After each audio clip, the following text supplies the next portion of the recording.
Hi students, last క్లాస్లో మనం ఏం డిస్కస్ చేసుకున్నామమ్మా? మ్యాక్స్వెల్ అనేటువంటి సైంటిస్టు ఆంపియర్స్ లాని డిస్కంటిన్యూస్ ఫామ్ నుంచి కంటిన్యూస్ ఫామ్లోకి ఏ విధంగా మార్చారు అనేది చూసాం. ఓకే, ఈ క్లాస్లో మ్యాక్స్వెల్ ఈక్వేషన్స్ అంటే ఏంటి, ఆ మ్యాక్స్వెల్ ఈక్వేషన్స్ని డిఫరెన్షియల్ ఫామ్లో ఏ విధంగా రాయాలి అనేది చూద్దాం. సరే, మ్యాక్స్వెల్ ఈక్వేషన్స్ అంటే ఏవో కొత్తవి ఏమి కాదు, ఆల్రెడీ మనకి వచ్చినటువంటి లాసే. వాటినే మ్యాక్స్వెల్ ఏం చేశాడు, ఆయన ఈక్వేషన్స్ ఒక 4 ఈక్వేషన్స్ని తీసుకున్నాడు. ఆ ఈక్వేషన్స్నే మ్యాక్స్వెల్ ఈక్వేషన్స్ అంటాం. మీ అందరికీ ఫస్ట్ లెసన్లో వస్తుంది, from Gauss law in electrostatics. ఏంటిది? Gauss law in electrostatics. Gauss law in electrostatics ఏంటి? phi equal to q by epsilon naught. The total flux over a closed surface is equal to the 1 by epsilon naught times of the charge enclosed in the surface. మనం ఏదైనా closed surface తీసుకున్నట్లయితే ఆ closed సర్ఫేస్లో నుంచి బయటికి వచ్చేటువంటి లేకపోతే లోపలికి వెళ్ళేటువంటి మొత్తం ఫ్లక్స్ అనేది ఎంతకి సమానం అవుతుంది? ఆ సర్ఫేస్ లోపల ఉన్నటువంటి ఛార్జ్ని 1 by epsilon నాట్తో మల్టిప్లై చేస్తే వచ్చేటువంటి వాల్యూకి సమానం అవుతుంది. ఇది గాస్ లా ఇన్ ఎలక్ట్రోస్టాటిక్స్. ఇదే విధంగా Gauss law in magnetostatics. Gauss law in magnetostatics ఏం రాస్తాం? phi b equal to 0. ఏదైనా ఒక క్లోజ్డ్ సర్ఫేస్ తీసుకున్నట్లయితే ఆ క్లోజ్డ్ సర్ఫేస్ మొత్తములో కూడా ఎలక్ట్రిక్ ఫ్లక్స్ అనేది ఏమవుతుంది? మ్యాగ్నెటిక్ ఫ్లక్స్ అనేది ఏమవుతుంది? 0 అవుతుంది. మ్యాగ్నెటిక్ ఫ్లక్స్ ఎందుకు 0 అవుతుంది? మీకు ఆల్రెడీ లాస్ట్ క్లాసెస్లో చెప్పుకున్నాం. మోనోపోల్స్ డస్ నాట్ ఎగ్జిస్ట్ అని. మోనోపోల్స్ డస్ నాట్ ఎగ్జిస్ట్ అంటే ఏంటి అర్థం? కేవలం నార్త్ పోలు లేకపోతే కేవలం సౌత్ పోల్ అనేది మనకి నేచర్లో దొరకదు. ఎప్పుడూ కూడా నార్త్ పోలు సౌత్ పోలు రెండూ కూడా కలిసే ఉంటాయి. అంటే మనం ఏదైనా ఒక లూప్ తీసుకున్నట్లయితే నార్త్ పోల్ నుంచి ఎన్ని ఎలక్ట్రిక్ లైన్స్ అయితే బయటకు వస్తున్నాయో అన్ని ఎలక్ట్రిక్ లైన్స్ ఏమైతాయి? సౌత్ పోల్ లోపలికి పోతాయి. అంటే బయటికి వచ్చేటువంటి మ్యాగ్నెటిక్ లైన్స్ ఎన్నైతే ఉంటాయో లోపలికి వెళ్ళేటువంటి మ్యాగ్నెటిక్ లైన్స్ కూడా అదే ఉంటాయి. కాబట్టి నెట్ ఫ్లక్స్ అనేది ఎంత అవుతుంది? 0 అవుతుంది. ఇది గాస్ లా ఇన్ మ్యాగ్నెటోస్టాటిక్స్. నెక్స్ట్ ఇదే విధంగా ఫారడేస్ ఫస్ట్ లా ఉంది కదా, ఫారడేస్ ఫస్ట్ లా ఏంటి?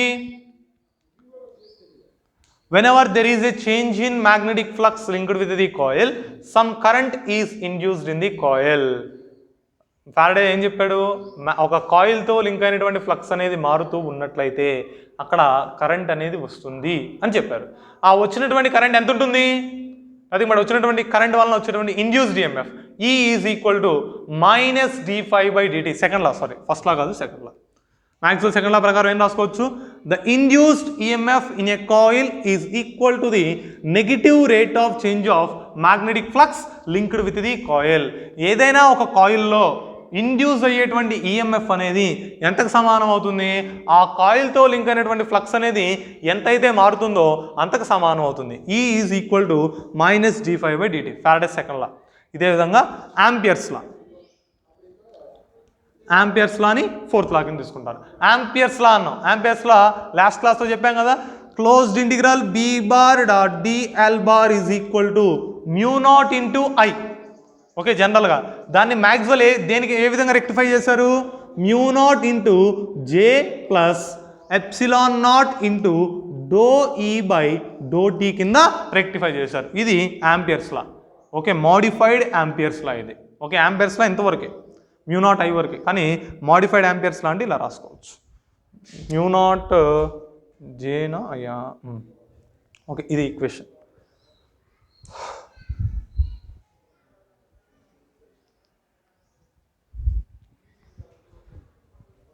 ఓకే, ఈ 4 కూడా ఏంటి? Maxwell equations 4 laws. అయితే ఇప్పుడు ఈ మ్యాక్స్వెల్ ఈక్వేషన్స్ని మనం డిఫరెన్షియల్ ఫామ్లోకి మార్చుకోవాలి. ఈ 4నే మ్యాక్స్వెల్ ఈక్వేషన్స్ అంటాం. First Maxwell equation, second Maxwell equation, third Maxwell equation, fourth Maxwell equation. వీటిని ఏ విధంగా రాసుకోవచ్చమ్మా? ఫ్లక్స్ అన్నాం. ఫ్లక్స్కి ఫార్ములా ఏంటి? d∅ equal to E bar dot ds bar అని రాస్తాం. టోటల్ ఫ్లక్స్ కావాలంటే integral d∅ is equal to integral E bar dot DS bar అని రాస్తాము.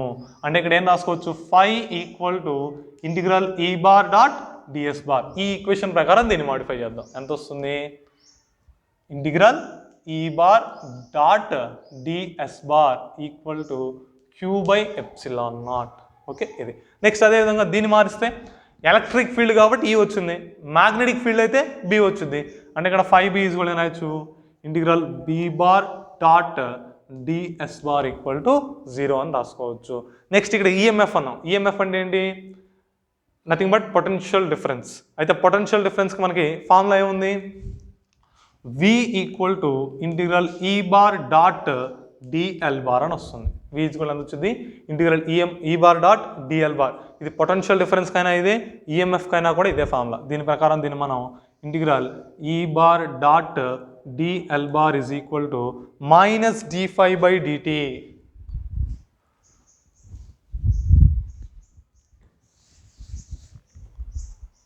Equal to minus d5 by dt కాబట్టి ఈ ఫై అంటే మ్యాగ్నెటిక్ ఫ్లక్స్, అందుకని 5b అని రాస్తున్నా. ఈ వాల్యూని ఏం రాయొచ్చు, ఇంటిగ్రల్ ఈ bar dot DL bar equal to minus d5b by dt. ఇవి మ్యాక్స్వెల్ ఈక్వేషన్స్. వీటిని మనం ఏం చేయాలి, డిఫరెన్షియల్ ఫామ్లోకి మార్చుకోవాలి. డిఫరెన్షియల్ ఫామ్ అంటే ఏమీ లేదు, అక్కడ ఇందాక డెల్ అని రాసాను చూసారా, డెల్ డాట్ డెల్ క్రాస్ అని. డెల్ అంటే ఏంటి, doe by doe X I cap, doe by doe Y J cap, doe by doe Z K cap, మధ్యలో ప్లస్ ఉంటుంది. Doe by doe X into I cap plus doe by doe Y into J cap plus doe by doe Z into K cap. అంటే వీటన్నిటిని కూడా మనం ఏం చేయాలి, differentiation ఫామ్లోకి మార్చుకోవాలి.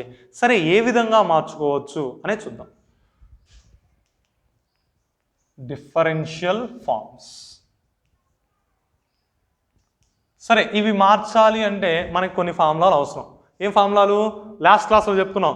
Stokes theorem నుంచి ఏమని రాయొచ్చు, from Stokes line integral a bar dot DL bar is equal to surface integral curl A bar dot DS bar. ఇదొక ఫార్ములా. నెక్స్ట్ అదేవిధంగా గాస్ డైవర్జెన్స్ థీరం ప్రకారం a bar surface integral a bar dot DS bar is equal to volume integral divergence of a bar into DV. ఈ రెండు ఫార్ములాలు అవసరం. దాని ప్రకారం ఇక్కడ మనం సాల్వ్ చేద్దాం. చూడండి, ఫస్ట్ ఈక్వేషన్ కనుక మనం తీసుకున్నట్లయితే లైన్ ఇంటిగ్రల్ సర్ఫేస్ ఇంటిగ్రల్ ఈ bar dot DS bar, surface integral ఈ bar dot DS bar equal to queue by epsilon naught అని ఉంది. ఇప్పుడు ఎల్హెచ్ఎస్ ఆ రెండిట్లో ఏ విధంగా ఉంది చూడటానికి, గాస్ డైవర్జెన్స్ థీరం లాగా ఉంది. గాస్ డైవర్జెన్స్ థీరంలో ఏం చేయాలి, ఒక వెక్టార్ని సర్ఫేస్ ఇంటిగ్రేషన్ చేసినట్లయితే అది ఎంతకు సమానం అవుతుంది, ఆ వెక్టార్ యొక్క డైవర్జెన్స్ టోటల్ వాల్యూమ్ ఇంటిగ్రేషన్ ఎంతైతే వస్తుందో దానికి సమానం అవుతుంది.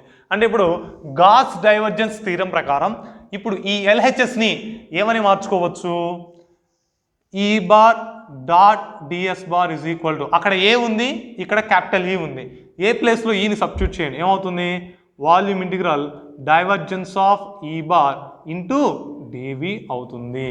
ఇది నెక్స్ట్. అదేవిధంగా ఆర్హెచ్ఎస్ ఏముంది, క్యూ బై ఎప్సిలాన్ నాట్ ఉంది. ఈ క్యూ బై ఎప్సిలాన్ నాట్ని మనం ఏమని రాసుకోవచ్చు, 1 by epsilon naught into integral rho into DV అని రాసుకోవచ్చా.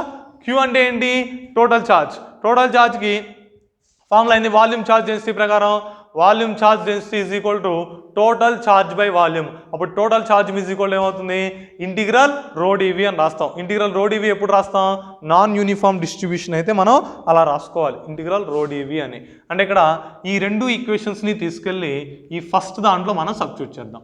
రెండింటిని ఎల్హెచ్ఎస్ని ఎల్హెచ్ఎస్లో, ఆర్హెచ్ఎస్ని ఆర్హెచ్ఎస్ సబ్స్టిట్యూట్ చేస్తే ఏమవుతుందమ్మా, volume integral divergence of E bar into DV equal to 1 by epsilon naught into integral rho dv. మనకి ఎప్సిలాన్ నాట్ అనేది constant integration లోపల ఉన్న బయట ఉన్న మనకి వాల్యూ ఏమీ చేంజ్ అవ్వదు. కాబట్టి దీన్ని rho by epsilon naught into DV అని రాసుకుంటున్నా. ఎల్హెచ్ఎస్లో వాల్యూమ్ ఇంటిగ్రేషన్ ఉంది, ఆర్హెచ్ఎస్లో కూడా వాల్యూమ్ ఇంటిగ్రేషన్ ఉంది. దీన్ని కనుక మనం రీఅరేంజ్ చేసినట్లయితే ఏమని రాసుకోవచ్చు, divergence of E bar is equal to rho by epsilon naught అని రాసుకోవచ్చు. డైవర్జెన్స్ ఆఫ్ ఈ బార్ అంటే ఏం రాయొచ్చు, డెల్ డాట్ ఈ bar equal to rho by epsilon naught అని రాసుకోవచ్చు. డెల్ డాట్ ఈ బార్ ఈజ్ కూడా ఎంత, రో బై ఎప్సిలాన్ నాట్. ఇది differential form of the first Maxwell equation. అంటే ఫస్ట్ మ్యాక్స్వెల్ ఈక్వేషన్ ఏంటిది, గాస్ లానే ఫస్ట్ మ్యాక్స్వెల్ ఈక్వేషన్ అనుకున్నాం.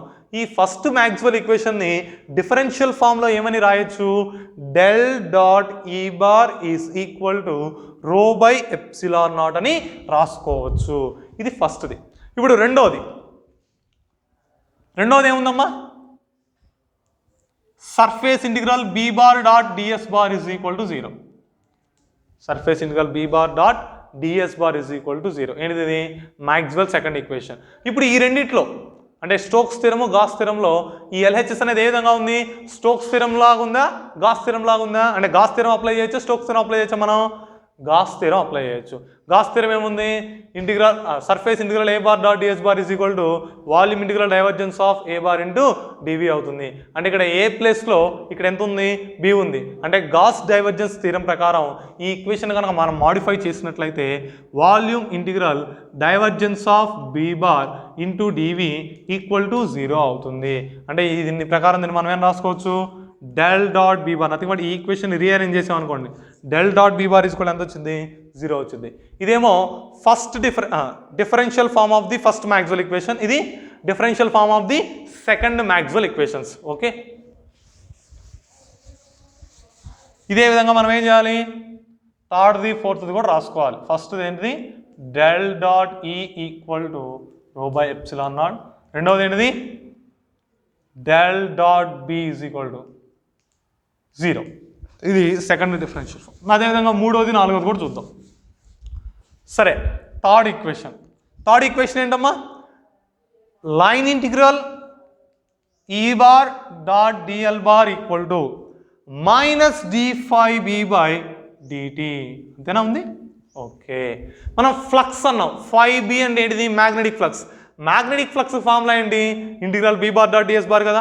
అంటే ఇక్కడ ఈ 5 తీసేసి మనం ఏం రాయొచ్చు, surface integral be bar dot DS bar రాసుకోవచ్చు. అప్పుడు లైన్ ఇంటిగ్రల్ ఈ bar dot DL bar is equal to minus d by dt of integral be bar dot DS bar అవుతుంది. ఈ డి బై డిటిని కూడా మనం లోపలికి తీసుకెళ్ళినట్లయితే minus integral do B bar by do T dot DS bar అవుతుంది. ఇది surface integral. ఎల్హెచ్ఎస్లోనేమో లైన్ ఇంటిగ్రేషన్ ఉంది, ఆర్హెచ్ఎస్లోనేమో సర్ఫేస్ ఇంటిగ్రేషన్ ఉంది. అంటే మనం ఏం చేయాలి, ఇప్పుడు లైన్ ఇంటిగ్రేషన్ని సర్ఫేస్ ఇంటిగ్రేషన్లోకి మార్చుకోవాలి. లైన్ ఇంటిగ్రేషన్ని సర్ఫేస్ ఇంటిగ్రేషన్లోకి మార్చుకోవాలి అంటే ఏ థీరం అప్లై చేయాలి, స్టోక్స్ థీరం అప్లై చేసుకోవాలి. కాబట్టి ఇక్కడ మనం ఫ్రమ్ స్టోక్స్ థీరం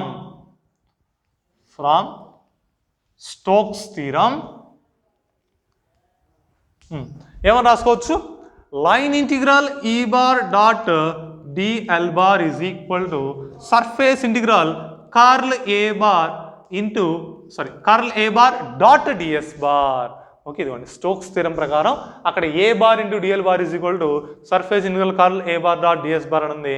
అంటే అక్కడ ఏ ఉంది, ఇక్కడ ఏ ప్లేస్లో ఈ ఉంది. కాబట్టి ఏ ప్లేస్లో ఈని మనం సబ్స్టిట్యూట్ చేసినట్లయితే curl E bar dot DS bar అవుతుంది.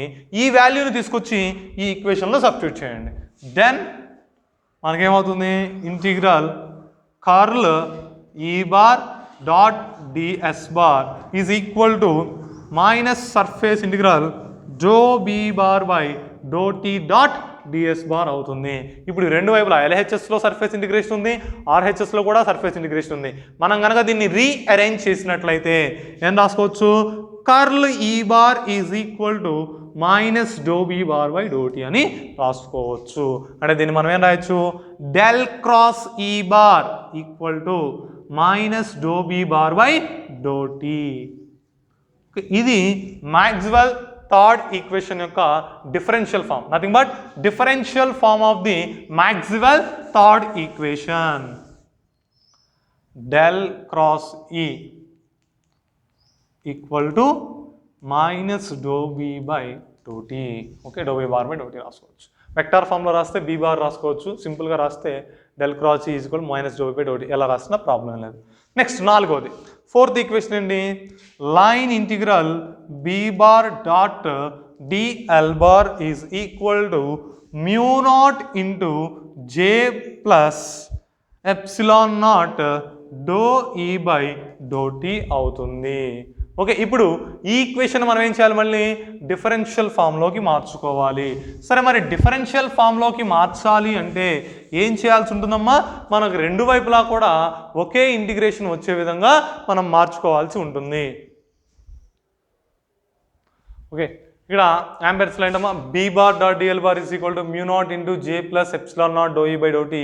ఇదేంటిది, మోడిఫైడ్ యాంపియర్స్ లా. అయితే ఇప్పుడు మనం యాంపియర్స్ లా నుంచే డిఫరెన్షియల్ ఫామ్ని ఫైండ్ అవుట్ చేద్దాం. ఇది గుర్తుపెట్టుకోండి, ఇంతవరకు ఎంత, capital J, nothing but current density, అంటే రెక్టిఫై చేసింది దాన్ని.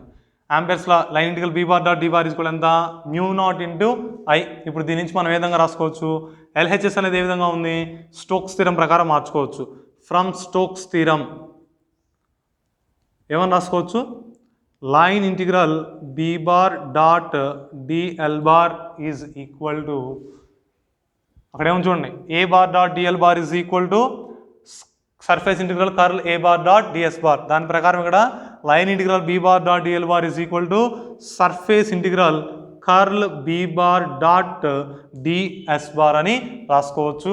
అదేవిధంగా ఐ అంటే ఏంటి, కరెంట్. కరెంట్ని కరెంట్ డెన్సిటీ రూపంలో రావచ్చు, surface integral J bar dot DS bar అని రాసుకోవచ్చు. ఇక్కడ ఈ రెండు ఫార్ములాలను తీసుకొచ్చి ఈ ఫస్ట్ ఈక్వేషన్లో సబ్స్టిట్యూట్ చేద్దాం. అప్పుడు ఇదిగోండి, ఈ ఫస్ట్ ఈక్వేషన్ ఇది, దీన్ని 2 అనుకోండి, దీన్ని 3 అనుకోండి. 2 and 3 in 1 ఏమవుతుంది, అప్పుడు line integral be bar dot DL bar plus ఏం రాయాలి, surface integral curl B bar dot DS bar అని రాసుకోవాలి. RHS mu naught I plus ఏం రాయాలి, mu naught into surface integral J bar dot DS bar అని రాసుకోవచ్చు. Mu naught అనేది constant కాబట్టి ఇది ఇంటిగ్రేషన్ బయట ఉన్నా సరే లోపల ఉన్నా సరే వాల్యూ అనేది ఏమీ కూడా చేంజ్ అవ్వదు. కాబట్టి సర్ఫేస్ ఇంటిగ్రల్ మ్యూ నాట్ జే బార్ డాట్ డిఎస్ బార్ అని రాసుకోవచ్చు.